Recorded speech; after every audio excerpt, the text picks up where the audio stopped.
When I went to watch my son's graduation, I had to prove my identity. A small high school gym in Texas. After driving 8 hours, I, the father, was nearly escorted out simply for being Korean. But I stayed in my seat, quietly watching my son on stage. Then something no one expected happened. One by one, my fellow brothers in arms stood up to protect me. Let me tell you this moving story. But before we begin, if you could hit that like and subscribe button, it helps a lot with creating these kinds of videos.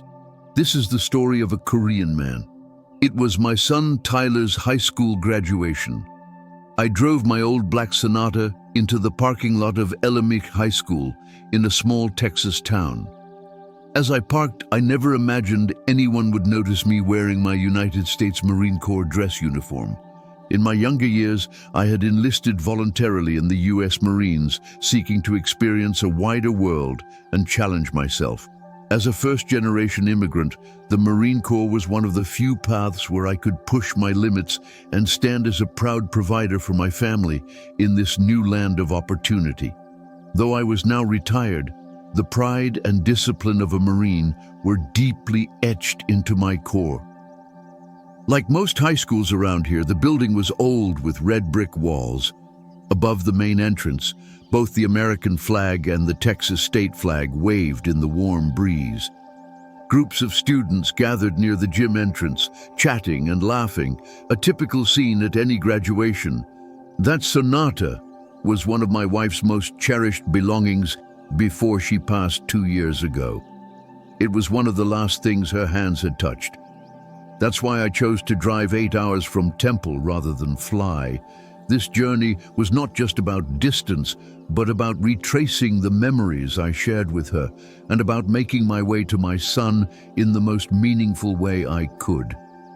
The warm sun gently fell on the backs of my hands as I gripped the steering wheel. I could almost feel her beside me, sitting in the passenger seat, humming softly and holding my hand. Stepping out of the car, I straightened the cuffs of my Marine Corps dress blues. My shoes shone like mirrors, not out of vanity, but because I never learned how to do anything halfway. My posture was always upright, my face calm. Yet beneath that calm lay the quiet composure of someone who had seen many trials in life. Opening the glove compartment, I pulled out a small, worn photo. My wife, cradling a newborn Tyler, smiling as if nothing in the world could make her happier. Tyler slept like an angel in her arms. I slipped the photo into my inner pocket and whispered quietly, "Honey, I promised, didn't I? That I would be here for Tyler's graduation. I know you're watching from above. Look at how tall he's grown. I'm here now, keeping that promise." Every step toward the gym's entrance was deliberate, each step carrying meaning. My heart swelled with emotions I couldn't quite name, pride and an aching sense of longing, somewhere in between. Inside, the gym was already packed. Rows of metal folding chairs filled the floor, and the bleachers were overflowing with families and friends. The air carried a faint mix of popcorn and freshly waxed floors. It was noisy, chaotic, and full of life. At the entrance, I handed my printed ticket to a volunteer wearing a headset and holding a clipboard. He glanced at it, nodded, and pointed toward the third row on the left. "You're all set. The front rows are for families." "Thank you," I said calmly, my voice low and steady. As I made my way to my seat, I caught glimpses of other families. Some people glanced at me, an Asian man in a sharply pressed USMC uniform, then quickly looked away, pretending not to notice. A middle-aged woman gave me a faint smile, then whispered something to her husband. I gave no response. I was tall for an Asian, and after years of wearing the uniform, I had grown used to the weight of certain stares. I could tell which glances were innocent curiosity and which carried something else entirely. I had seen it too many times. Familiar, but never something you grow numb to. That quiet, uncomfortable kind of prejudice. I sat down. The plastic chair creaked slightly, but I adjusted my seat without complaint. In front of me stood the stage, where a silver banner read, "Congratulations, class of 2024. A few members of the school board stood nearby, reviewing their speeches. I scanned the line of graduating students assembled on the far side of the gym, looking for Tyler. Midway through the row stood my son, tall, lean, with eyes that looked so much like his mother's. 18 years had passed in a blink. I still remember the night he was born. I was stationed at a Marine Corps base in Okinawa and had barely gotten a 4-day leave. I hadn't even changed out of my uniform or washed the dirt from under my nails when I first held him, and now, here we were. I sat still, burning the moment into memory. The sounds around me faded, the scraping of chairs, the rustle of programs, someone laughing too loudly, a man mumbling after spilling his coffee. None of it registered. My world was narrowed to the stage, those young faces and the photo pressing gently against my chest. Then the processional music began to play, and everyone rose from their seats. Some students looked nervous, others beamed with joy. I stood tall, shoulders squared, hands by my sides. The national anthem followed. Everyone placed their hands over their hearts. I didn't move. I didn't need to. My very presence in my marine dress blues was its own silent salute. Again, my wife came to mind. She would have cried through the entire ceremony and would have fixed Tyler's tie at least 3 times before he left home. My gaze remained forward, but near the end of the anthem, I noticed 2 men in uniforms walking down the aisle toward me. They weren't police officers. Their badges read Harlan Security Services, and they wore cargo pants and black polo shirts tucked in neatly. Private security. One was short and stocky with a stern face and close-cropped hair. The other was tall and thin, chewing gum as if he already wanted to be somewhere else. I recognized them immediately, but remained composed. Years of Marine training had taught me that sometimes staying perfectly still carries more weight than any movement. My eyes stayed forward, hands resting gently on my thighs. The short guard leaned down and spoke quietly. "Sir, I'm sorry, but we'll need you to come with us." I slowly turned my head. "Is there a problem?" The tall one stepped forward. "Yes, sir. These seats are reserved for graduates' families." There was a subtle edge to his voice, an unspoken message. Someone like you doesn't belong here. I blinked once and pulled out the printed ticket I had shown earlier. "This is my seat, 3rd row on the left. I've already been checked in." The short guard didn't even glance at the ticket. "We've been instructed that these seats are now full." I remained seated. When I arrived, the seats were already nearly full. Who gave that instruction? Inside, I thought to myself, so this is how it's going to be? Once again, the invisible walls I'd faced so many times as an outsider, and even more so as an Asian in uniform. The tall guard shifted awkwardly, caught off guard by my calm demeanor. "Look, it's not a big deal. There are some open seats toward the back. Just trying to avoid any problems, okay?"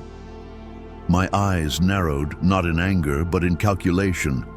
I had driven 8 hours to watch my son cross that stage. I wasn't moving. I could feel some heads starting to turn.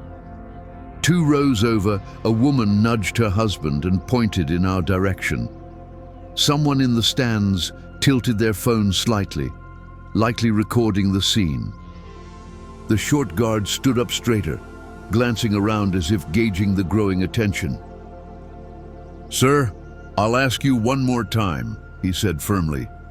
"You may ask all day," I answered, my voice now even lower and more resolute. "I'm not moving." The tall one clicked his tongue, his confidence visibly shrinking. "It's really just for your own comfort, sir. There are seats in the back." This wasn't about comfort, and it wasn't about policy. It was about something older, something quieter that had followed me my entire life. Boardrooms, waiting rooms, lobbies, even mess halls. I had felt it before. the polite words masking a silent wall. It was discrimination. I didn't respond further. The mood in the gym began to shift.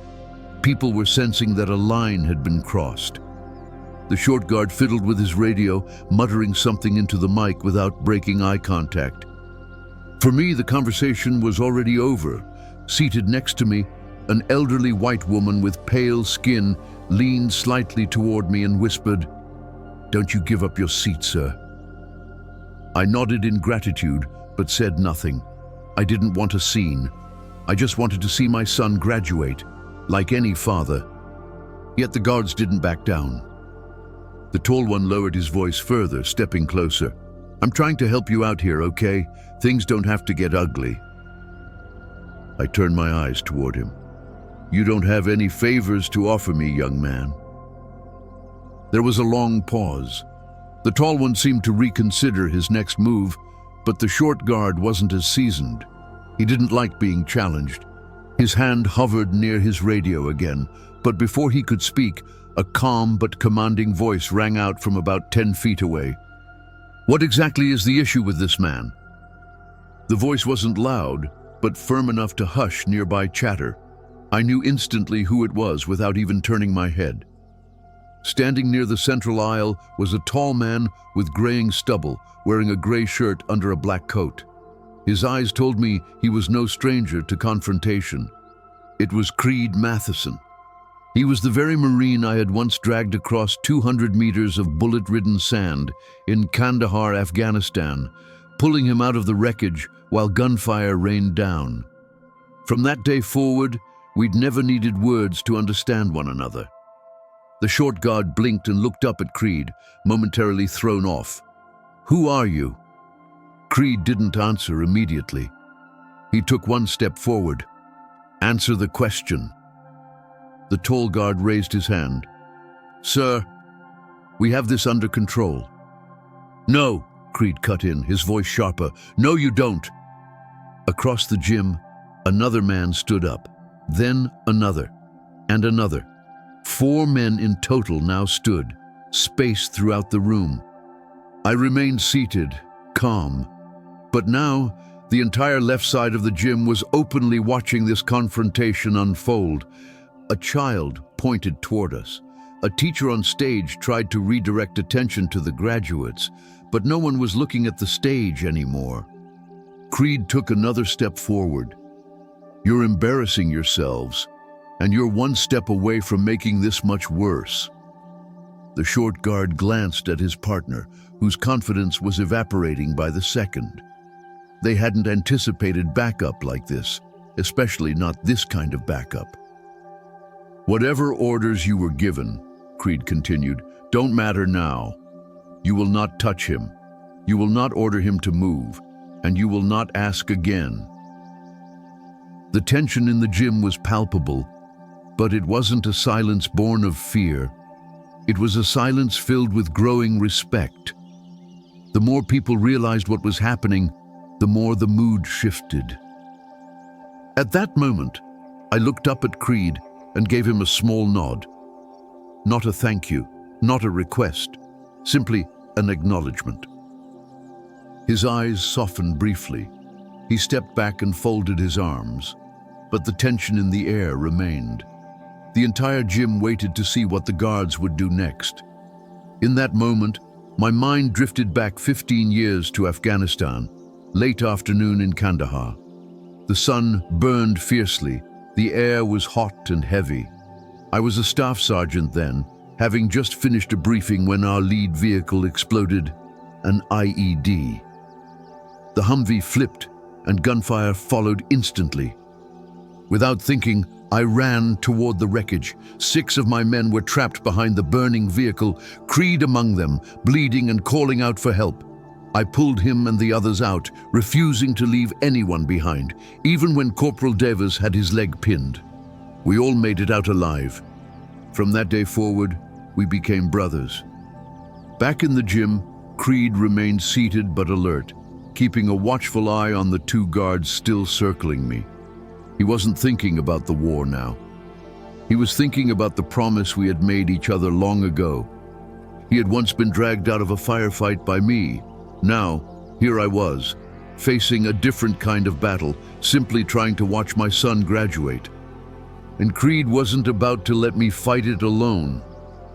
The rest of my brothers in arms subtly repositioned themselves, standing a little closer now, quietly but deliberately. They didn't need to say a word. Words weren't necessary between us. I glanced back at them briefly, locking eyes with each one. That alone was enough. But the two guards still hadn't grasped what was happening. The ceremony on stage carried on, graduates' names being called one by one, applause echoing with each announcement. But the attention in the gym was no longer on the graduates. All eyes had shifted toward the third row, left side, toward me and the two guards unsure of their next move. The short guard, Gavin, as I now read from his name tag, glanced toward the front of the gym. A school administrator was nervously trying to get his attention, gesturing as if to de-escalate, but Gavin shook his head. He wasn't going to back down. Not yet. His pride wouldn't allow him. "Sir," Gavin said, this time louder, "this is your final warning." I stayed silent. I knew exactly what this was, and what was fueling his persistence. I could feel my anger rising, but kept it in check. My son was watching, and I had made a promise to my late wife. Gavin leaned in even closer, so close that his belt nearly touched my knees. "Let's not make a scene here. We don't want trouble. Just move to the back." The smell of his chewing gum mixed with his arrogance. I slowly turned my head to meet his eyes. "You're the ones creating the problem." Gavin flared his nostrils, and then, finally, his temper snapped. "You think wearing a damn Marine uniform makes you something special?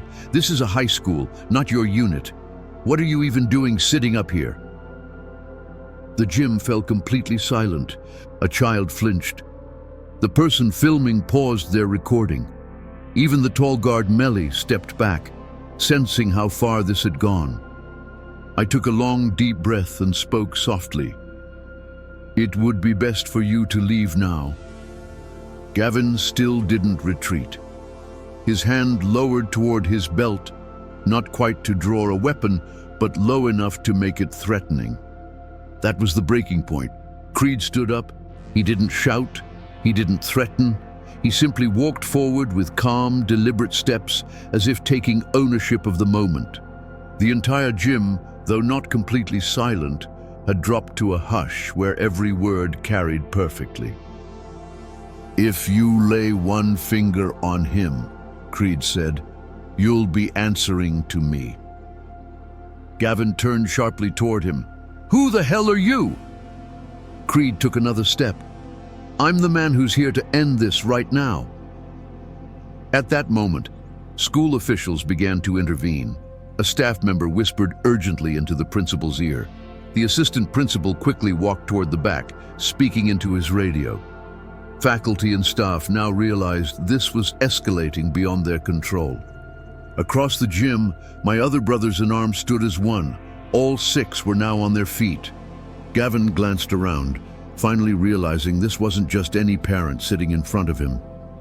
My fellow Marines stood their ground, silent and unflinching. The tension was thick, like the charged air before a storm. I understood something deeply in that moment. True strength doesn't come from those who shout loudest, but from those who refuse to break. Creed took another step forward, lowering his voice but making his words unmistakable. "You have 2 choices. Walk away now, or watch this turn into something you're not equipped to handle." Finally, Melly spoke up. "Hey man, let's just step back," he said to Gavin, his voice softer, almost pleading. But Gavin, still locked in his pride, hesitated. I spoke quietly, this time addressing Creed directly. "You don't need to step in any further, Creed.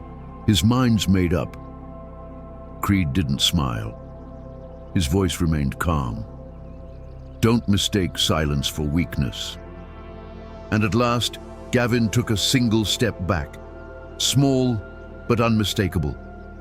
His hand moved away from his belt, and though his face burned with frustration, he was outnumbered and outmatched. The principal arrived, speaking in a low but commanding voice to the two guards. After a brief, tense conversation, both Gavin and Melly retreated and exited quietly through a side door, avoiding eye contact with anyone. I exhaled deeply, leaning back into my chair. Creed returned to his seat without fanfare, as did the others. The confrontation was over, but the weight of what had happened still hovered over the entire gym. My son Tyler had watched everything unfold from the graduates' line. Later, he would tell me that his hands had clenched into fists at his sides the entire time. From the moment the guards first approached me, he had seen it all. He may not have heard every word, but he understood the growing tension. He had seen a man rise, and then another, and another. He had seen change unfold right in front of him. Later, Tyler told me that while his heart had raced, he hadn't felt afraid. Instead, he felt something far more complex, somewhere between pride and righteous anger. Tyler had grown up hearing stories of my time in the Marines, and now those very men from my stories stood inside his high school gym, as if the men from my war stories had stepped out of memory and into the present. From a distance, I could see his eyes glistening, though he fought to contain his emotions. The graduates continued to cross the stage. The applause never stopped, but the mood had shifted entirely. These weren't ordinary claps anymore. These were applause laced with respect and recognition. As the line shortened, Tyler's turn approached. The audience kept applauding, but I could feel that the clapping had changed. It wasn't just celebrating the graduates anymore. It felt like something more, something that carried weight. Respect. Later, Tyler told me that as his name neared, one of his friends standing next to him leaned in and whispered, "That's your dad, right? Man, that Marine uniform is badass." Tyler said he didn't respond. There was no need. Everyone had seen. Everyone knew. Finally, the announcer called his name. Tyler Park. His name echoed across the gym as he walked toward the stage, and as he crossed that stage, there was no doubt who his father was. The gym erupted in applause and cheers, but what struck me most was the rhythm of the applause. 6 of my brothers in arms clapping in perfect unison. No words, just their silent salute and respect to my son. Tyler lifted his chin and walked across the stage with calm confidence.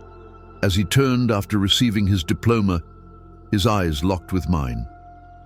I offered him a simple, small smile. He gave me a slight nod in return, then stepped off the stage. After the ceremony, I sat back and exhaled, feeling something inside me slowly release, a kind of liberation. Creed walked over. "You all right?" I smiled faintly. "I've been through worse, Creed." He didn't smile either, but simply nodded. Another one of my brothers approached and said quietly, "We tried to stay out of it, but we couldn't let it go." "You stood when it mattered," I answered. "That's enough." Then I looked for my son. We met outside. "Are you okay, Dad?" "I'm fine, son. You?" "I'm okay, but it looked like they were about to take you away." "You saw everything, huh?" Tyler's jaw tightened slightly. I almost walked off the stage." I placed a hand on his shoulder. "I'm glad you didn't. You trusted that I could handle it, and you stood your ground. That's what a man does." "Who were those men that stood up?" he asked. I glanced back at my brothers nearby. "They're men who once bled with me, men who never forget their bond." Tyler nodded quietly.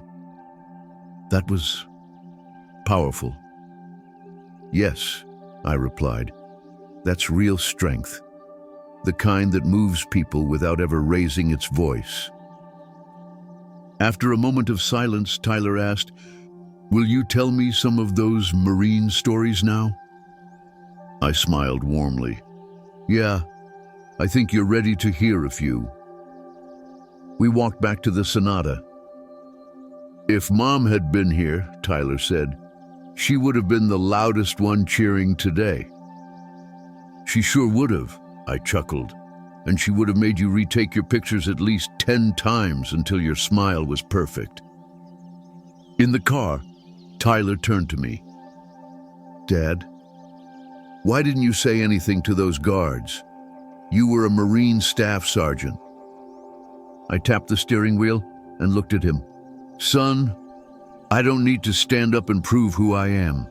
My service record already speaks for me, and I've learned that you don't have to raise your voice to be heard." I paused, then continued.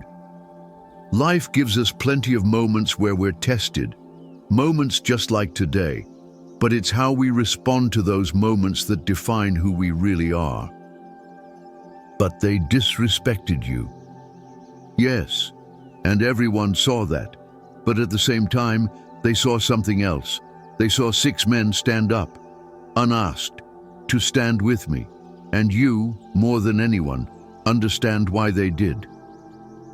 The world will always give us opportunities to get angry, but in the end, what lasts is dignity, and what cuts the deepest is quiet strength." I pulled out the old photograph of Tyler as a baby in his mother's arms. "This photo reminds me who I am. It reminds me that I have something to protect. That's real strength." Tyler spoke softly. "You've always known who's got your back, haven't you?" "I never needed to know," I answered. "I only needed to trust. Real men don't run from discomfort, son. They show up. They stand beside you when you need them. That's the Marine spirit. That's the brotherhood we share." "I want to be like that too, Dad. Like you." "You already are," I said. "The way you walked across that stage today. Anyone who saw you knew." Tyler smiled. "So, what's next?" I started the car and smiled. "Time to head home. Dinner's on me." Tyler grinned. "Waffle House?" I laughed out loud. "Of course." As we pulled out of the parking lot, the school grew smaller in the rearview mirror. But what happened inside that gym would never be forgotten. That day, my son walked off the stage with something far greater than a diploma, a true lesson in strength. Some people shout to be noticed, others sit in quiet dignity and are never forgotten. And today, everyone saw it.